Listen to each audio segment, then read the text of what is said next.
राजधानी में चर्चित ट्वीशा शर्मा आत्महत्या मामले ने अब तूल पकड़ लिया है, जहां न्याय की गुहार लगाते हुए मृतका के परिजनों ने पुलिस कमिश्नर कार्यालय और महिला थाने का घेराव कर जोरदार प्रदर्शन किया।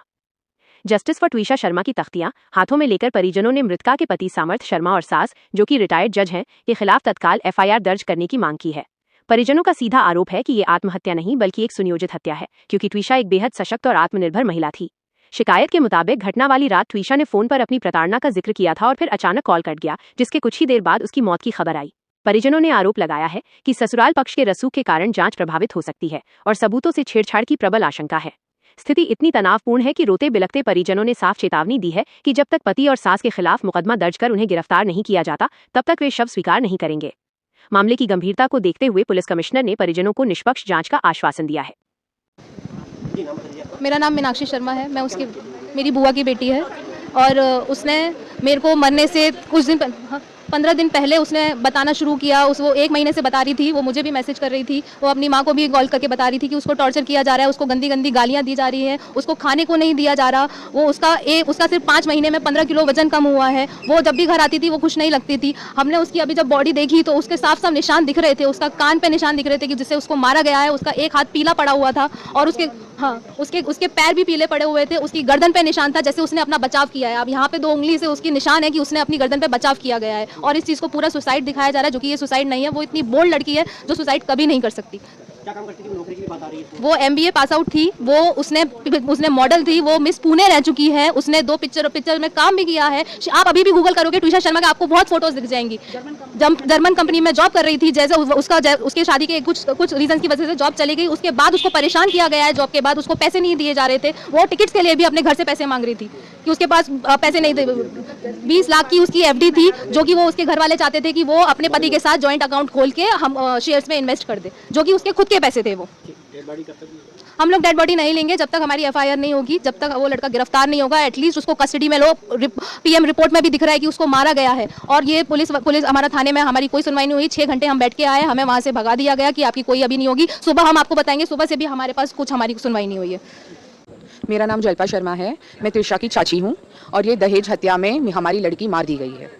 दहेज का केस है ये। वो लड़की जब तक नौकरी कर रही थी तब तक सब ठीक था। किसी कारण की वजह से उसकी नौकरी चली गई तो उनके यहाँ से ये बयान आने लगे लड़की के पापा को कि हम कैसे मैनेज करेंगे, हम कैसे खिलाएंगे, खर्चा कैसे पूरा करेंगे। और जहाँ उनको पता चला कि उसके पास पैसे है बैंक में, तो उनको ये बोला जा रहा, प्रेशराइज किया जा रहा था कि तू ये पैसे हमारे अकाउंट में, जॉइंट अकाउंट में ट्रांसफ़र कर दे। बार बार जी हाँ किया उसने, अपने पापा से और मम्मी से भी किया। और उसने ये बोला कि मैं उनको नहीं बताऊंगी कि ये मुझे दिए गए पैसे, मैं उनको ये बताने वाली हूँ कि मुझे लौटाने हैं पैसे। क्योंकि उसको पता था कि ये लोग पैसों के लिए उस पर बार बार प्रेशर डाल रहे थे कि तू पैसे हमारे अकाउंट में ट्रांसफ़र कर दे। उसको मेंटल टॉर्चर तो बहुत किया जा रहा था। उसको गंदी गंदी बातें सुनाई जा रही थी, गाली गलौज होती थी उसके साथ में। उसका सेल्फ रिस्पेक्ट डाउन होता था। ये बोल के, तू अंग्रेजी में, तुझे इंग्लिश बोलना नहीं आता क्या? तुझे क्या आता है? तू पढ़ी लिखी है? तू कर क्या सकती है? घर में क्यों बैठी है तू? ये सब सीधी बात है। हत्या की गई है उसकी, सोची समझी साजिश है। उसका गला घोट के उसको मारा गया है, जिसको वो लोग सुसाइड में कन्वर्ट करने की कोशिश कर रहे हैं। क्योंकि हमारी लड़की, पहली बात तो उसको पता था इतने परेशानी है, सब शादीशुदा जिंदगी में आती है। उसकी शादी को सिर्फ 5 महीने हुए हैं। 12 दिसंबर को शादी हुई थी और 12 मई को उसकी लाश मिली है, जो हॉस्पिटल पहुंचाई गई है। उसके पति, शक नहीं है, सॉरी ये वर्ड आप मत बोलिए, हमें शक नहीं है, हमें पता है उसके पति ने मारा है। प्रूफ के साथ बोल रहे हैं। उसके पूरे बदन पे पोस्टमार्टम में ब्रूजेस, निशान आए हैं, इंटरनल इंजरी आई है जो प्रूव हुई है। उसके पैर पीले पड़े हुए थे, उसका हाथ पीला पड़ा हुआ था, उसकी छाती पे ब्रूज था, कान नीला पड़ा हुआ है उसका पूरा।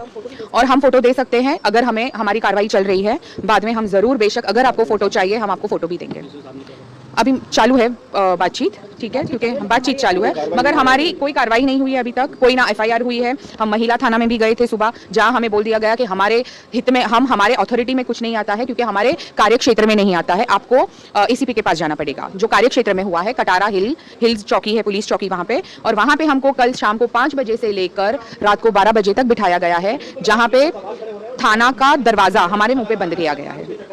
हमारी बहुत ही बेसिक मांग है और जो हर किसी का अधिकार है वो है एफआईआर दर्ज होनी चाहिए। हत्या को हुए 2 दिन हो चुके हैं लेकिन अभी तक एफआईआर नहीं हुई है और एफआईआर के अलावा भी लड़के को कस्टडी में नहीं लिया गया है, कस्टडी में नहीं है लड़का, जबकि लड़का ही लड़की को मृत हालत में अस्पताल में छोड़ के 1 घंटे के लिए गायब था अलॉन्ग विद हिज मदर। लड़के का नाम है समर सिंह, लड़के की माँ का नाम है गिरजा देवी। आई थिंक वो अभी रिटायर्ड जज हैं और उन्हीं की जो ये पावर है जिसका तमाशा हम देख रहे हैं और उसी के हम विक्टिम बन रहे हैं। वो वहाँ अपने घर में मजे कर रहा है और हम यहाँ पे दर बदर की ठोकरें खा रहे हैं। लड़की की अभी भी हमने बॉडी एक्सेप्ट नहीं किया जब तक हमारी एफआईआर दर्ज नहीं होगी। एफआईआर दर्ज करने में भी इन पुलिस वालों की हालत खराब हो रही है। आप इमेजिन कीजिए एक रिटायर्ड गवर्नमेंट नौकर की भी इतनी हैसियत है कि एक आम आदमी एक एफआईआर अपनी लड़की के लिए नहीं रख सकता। ये वही लड़की है जिसके बाप ने अपना बेटा देश को दे रखा है, आर्मी में मेरा भाई, और मेरी जो बहन है वो इतने विश्वास के साथ इस घर में इतनी दूर नोएडा से भोपाल भेजी गई। भोपाल इंदौर में हमेशा सुनती थी सबसे सुंदर शहर है मध्य प्रदेश का, हिंदुस्तान का दिल है और इसी हिंदुस्तान के दिल ने आज हमारा दिल तोड़ दिया है। इसकी सीबीआई जांच होनी चाहिए, इसमें एसआईटी होनी चाहिए और इसमें बिल्कुल निष्पक्ष कार्रवाई होनी चाहिए।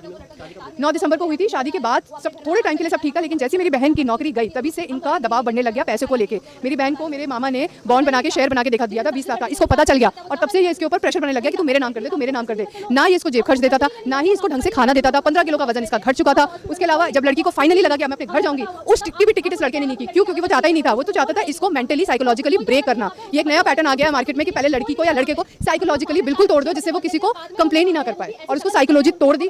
वो जो लड़की थी इतनी लंबी चौड़ी थी, उसको आत्महत्या का करके पंखा लटक जाता, वो आत्महत्या नहीं कर सकती है। उसके यहाँ पे निशान है जो अलग ही दिख रहा है कि इसको खींचा गया है और फोर्सफुली इसकी सांसें रोकी गई हैं। हाँ, ये हमें भी पता लगा है कि प्रेग्नेंट थी और ये प्रेगनेंसी को लेकर काफ़ी ज़्यादा घर में डिस्टर्बेंसेस थी और इसी के कारण इसने खुंदक में ये कांड किया है। बिल्कुल, इसकी एक तो एफआईआर हो, दूसरा लड़के को जुडिशियल कस्टडी में लिया जाए, लेकिन लड़के की मां को जरूर लिया जाए। मेरे मामा मामी गए हुए हैं, अभी वो नहीं हुई है, उनके असिस्टेंट स्टाफ हैं जो उनसे बातचीत हो रही है। असिस्टेंट स्टाफ है। जब आपने देखा, जब वो मृत अवस्था में आपने देखी, उसके शरीर को आपने देखा? शरीर की फोटो भी है, शरीर को माँ बाप ने देखा। हर किसी को एक्सेस नहीं था उसको देखने का, क्योंकि जिस हालत में वो पाई गई थी और जिस तरह के उसके निशान थे, लिमिटेड एक्सेस था। माँ बाप ने जो फोटो हमारे साथ शेयर की है, कान पे उसके जख्म है, नीला पड़ा हुआ है, हाथों में भी है, छोटे छोटे निशान हर जगह है और सबसे बड़ा जो निशान है उसके गले पे 2 बहुत ही शार्प निशान है। ये रही तस्वीर, ये इसका गला काटा गया। ये जो गैप है ये अलग ही दिखा रहा है कि ये आत्महत्या नहीं है, ये खींचा गया है कोई। गरिमा, और मैं उसकी कज़न हूँ, मैं उसकी बहन और चाइल्डहुड फ्रेंड भी हूँ। नहीं, किसी तरह का कोई दबाव नहीं। दूसरा जो शॉर्ट पीएम रिपोर्ट की आप बात कर रहे हो, हमारे पास रिपोर्ट आई है, उसमें फिर हमें कई बार कुछ क्यूरीज करनी पड़ती हैं, फिर सभी जो कंसर्न लोग हैं उनके स्टेटमेंट भी लेने पड़ते हैं। ये किसी भी नवविवाहिता मर्ग में एक जांच होती है, उसमें थोड़ा टाइम लगता है। सर, शॉर्ट पीएम आया है क्या? कोई नशीला पदार्थ पहले दिया गया था जो परिवार का आरोप है?